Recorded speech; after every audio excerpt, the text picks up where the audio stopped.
नमस्कार दोस्तों, स्वागत है आपका वाईफाई जीएस एग्जाम में। इस डिस्कशन में हम 29 जुलाई 2020 के जो भी इम्पोर्टेंट करंट अफेयर हैं उन सभी को कवर करेंगे। तो चलो स्टार्ट करते हैं। फर्स्ट क्वेश्चन, किस राज्य सरकार ने रुक जाना नहीं योजना शुरू की है? Option A Assam, option B Madhya Pradesh, option C Bihar, D Kerala. तो इस क्वेश्चन का सही आंसर है बी, मध्य प्रदेश सरकार ने रुक जाना नहीं स्कीम को अभी हाल ही में स्टार्ट किया है। इस स्कीम का टारगेट क्या है लॉन्च करने का? देखो 2019-20 में जो स्टूडेंट फेल हो गए हैं 10th और 12th क्लास में, जो स्टूडेंट इसमें फेल हो गए हैं उनको एक मौका और दिया जाएगा। तो ये सरकार की तरफ से एक पहल की गई है स्टूडेंट को बढ़ावा देने के लिए, जिससे वो अपनी ज़िंदगी को और बेहतर कर सकें। अब बात मध्य प्रदेश की है, तो मध्य प्रदेश के बारे में ये रही इंपॉर्टेंट इन्फॉर्मेशन। ये देखिए आप, मध्य प्रदेश के बारे में इंपॉर्टेंट इन्फॉर्मेशन। मध्य प्रदेश की बाउंड्री किन राज्यों से टच करती है? सबसे पहले ये देखिए आप, राजस्थान, उत्तर प्रदेश, छत्तीसगढ़, महाराष्ट्र और गुजरात। ये मैप है मध्य प्रदेश का और इसकी कैपिटल है भोपाल। इधर राजस्थान, उत्तर प्रदेश, छत्तीसगढ़, महाराष्ट्र और गुजरात। मध्य प्रदेश के सीएम कौन है? शिवराज सिंह चौहान। गवर्नर आनंदीबेन पटेल, इनको भी हाल ही में एमपी का गवर्नर अपॉइंट किया गया है। जैसे कि आप जानते हैं, अभी इससे पहले गवर्नर थे एमपी के लालजी दास टंडन। इनकी अब निधन हो गया है, तो अब बना दिया गया है एमपी का गवर्नर आनंदीबेन पटेल को, और ये उत्तर प्रदेश के भी गवर्नर हैं। चीफ जस्टिस कौन है? अजय कुमार मित्तल। और एमपी में जिले कितने हैं? 52।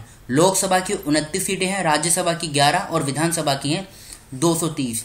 अच्छा ये बताइए, मध्य प्रदेश से ट्रॉपिक ऑफ कैंसर रेखा पास होती है या नहीं? तो ये होती है। देखो ये ऐसे जाती है। भारत के टोटल 8 राज्यों से ट्रॉपिक ऑफ कैंसर पास होती है और मध्य प्रदेश में उनमें से एक है। ये कुछ इंपॉर्टेंट नेशनल पार्क हैं जो मध्य प्रदेश में हैं, इनके आप नोट्स बना लीजिएगा। तो इस क्वेश्चन से हमें इतनी जानकारी मिलती है। बढ़ते हैं अगले क्वेश्चन की तरफ। किस राज्य में रक्षा अनुसंधान विकास संगठन यानी डीआरडीओ कोरोना के रोगियों के इलाज के लिए 500 बिस्तर के 2 अस्थायी यानी टेम्पररी हॉस्पिटल स्थापित करेगा? तो ये करेगा बिहार में। और बिहार में कहाँ पर? बिहार के 2 जिलों में। क्या नाम है उनके? एक तो पटना में और एक मुजफ्फरपुर में। और दोनों अस्पतालों में 150 वेंटिलेटर को भी स्टैब्लिश किया जाएगा। मतलब पटना में जो अस्पताल बनाया जाएगा उसमें भी 150 वेंटिलेटर होंगे, और मुजफ्फरपुर में जो बनाया जाएगा उसमें भी 150 वेंटिलेटर होंगे। अब बात बिहार की है, तो बिहार के सीएम कौन है? देखो बिहार के जो सीएम हैं ये हैं नीतीश कुमार। और गवर्नर कौन है? बिहार के गवर्नर है फागू चौहान। अच्छा यहाँ पे जिले कितने हैं? बिहार में जिले हैं 38। और यहाँ पे जो विधानसभा की सीटें हैं 243। अच्छा लोकसभा की कितनी सीटें हैं बिहार में? लोकसभा की हैं 39 सीटें और राज्यसभा की हैं 16 सीटें।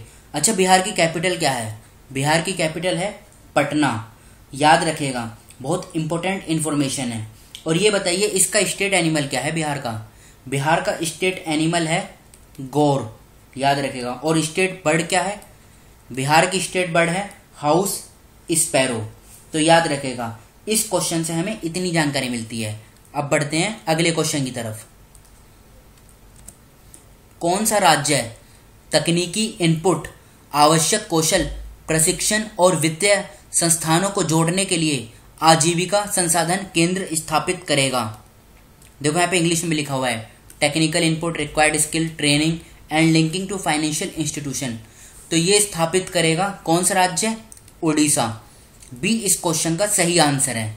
याद रखेगा, इसमें देखो क्या होगा। उड़ीसा सरकार ने वन उत्पाद क्लस्टर यानी फॉरेस्ट प्रोड्यूस क्लस्टर बनाने के लिए इसकी घोषणा की है।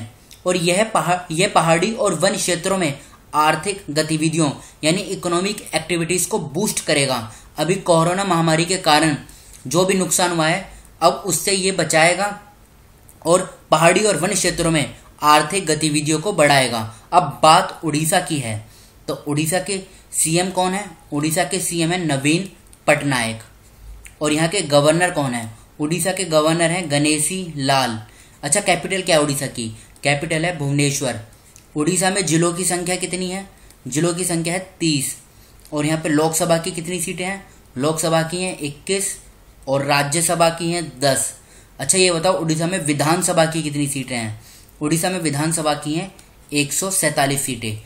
अच्छा, ये बताओ क्या उड़ीसा से ट्रॉपिक ऑफ कैंसर पास होती है या नहीं? तो इसका आंसर है नो, उड़ीसा से ट्रॉपिक ऑफ कैंसर पास नहीं होती है। अब बढ़ते हैं अगले क्वेश्चन की तरफ। राष्ट्रपति रामनाथ कोविंद ने आर्मी अस्पताल दिल्ली को उपकरण खरीदने के लिए कितने रुपए का चेक प्रदान किया जो डॉक्टरों और पैरामेडिक्स को कोविड-19 का प्रभावी ढंग से मुकाबला करने में मदद करेगा? तो ये धनराशि दी गई है 20 लाख रुपए की, याद रखेगा। और इन पैसों का इस्तेमाल PAPR क्या है? ये पावर्ड एयर प्यूरिफाइंग रेस्पिरेटर, इसको खरीदने में किया जाएगा।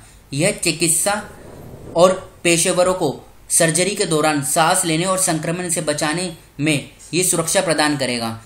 डॉक्टर जो सर्जरी करते हैं उस टाइम पे उन्हें सांस लेने में और वो कोरोना पॉजिटिव ना हो जाएं, उससे ये बचाएगा। PAPR फुल फॉर्म क्या है? पावर्ड एयर प्यूरिफाइंग रेस्पिरेटर, तो याद रखेगा। अब बढ़ते हैं अगले क्वेश्चन की तरफ।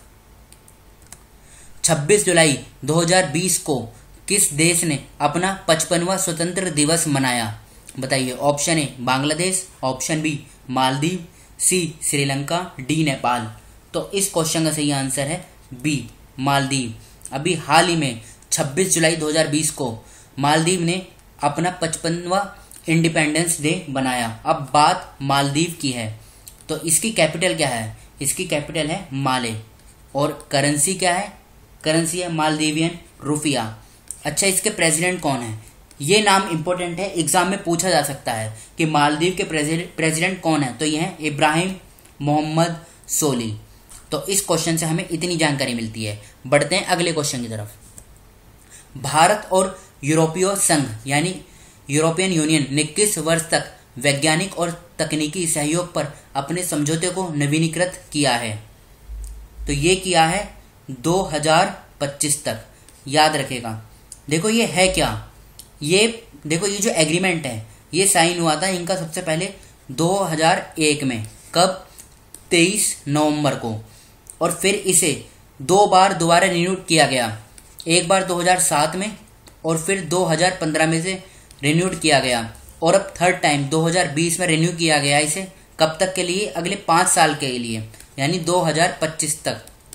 ये इंडिया और यूरोपियन यूनियन दोनों में जो कॉमन इंटरेस्ट है उनको मजबूत करेगा, याद रखेगा। किस फील्ड में? साइंटिफिक और टेक्नोलॉजिकल कॉपरेशन के द्वारा, याद रखेगा। अब बात यूरोपियन यूनियन की है, तो यूरोपियन यूनियन है क्या?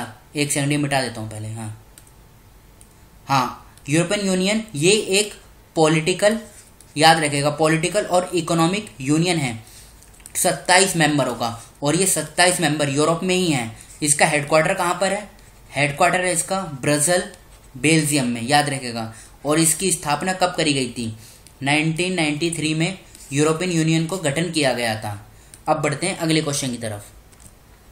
किस राज्य यूटी में सड़कों में सुधार के लिए मैकडेमाइजेशन प्रोग्राम इस्टेब्लिश किया गया है? बताइए। ये शुरू किया गया है अभी हाल ही में जम्मू कश्मीर में। ये इसका मतलब है क्या? देखो, इसका मतलब है जो जम्मू कश्मीर में जितनी भी रोड हैं जो टूटी हुई हैं, उन पे जो गड्ढे हैं, उन सभी रोडों को दोबारा से नए तरीके से बनाया जाएगा। और ये मकड़म का मतलब ही तारकोल है, याद रखेगा। अब बात जम्मू कश्मीर की है, तो जम्मू कश्मीर के जो फर्स्ट एलजी हैं ये कौन है?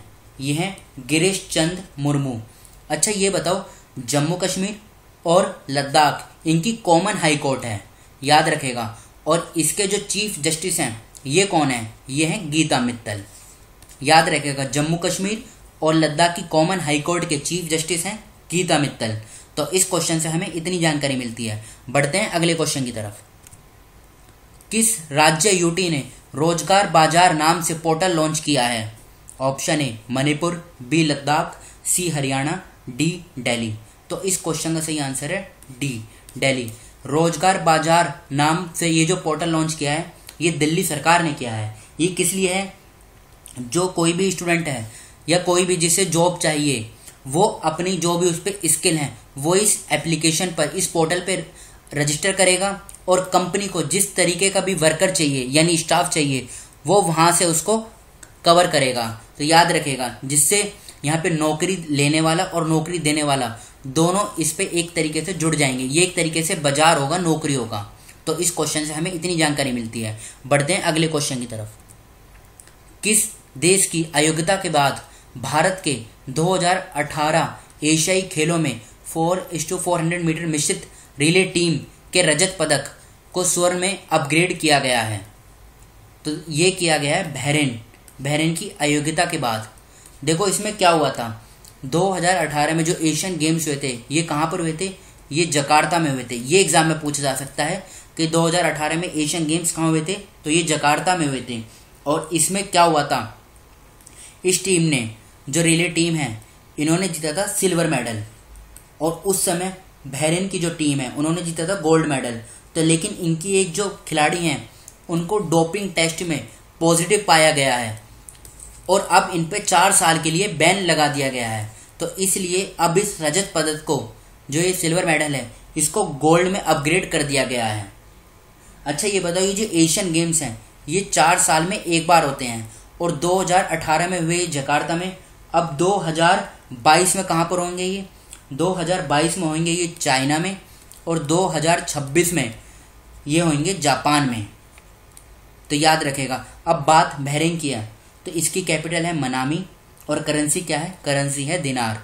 तो आज के इस डिस्कशन को हम यहीं पे रोकते हैं। जो स्टूडेंट नए हैं वो इस चैनल को सब्सक्राइब कर लीजिए। Thank you.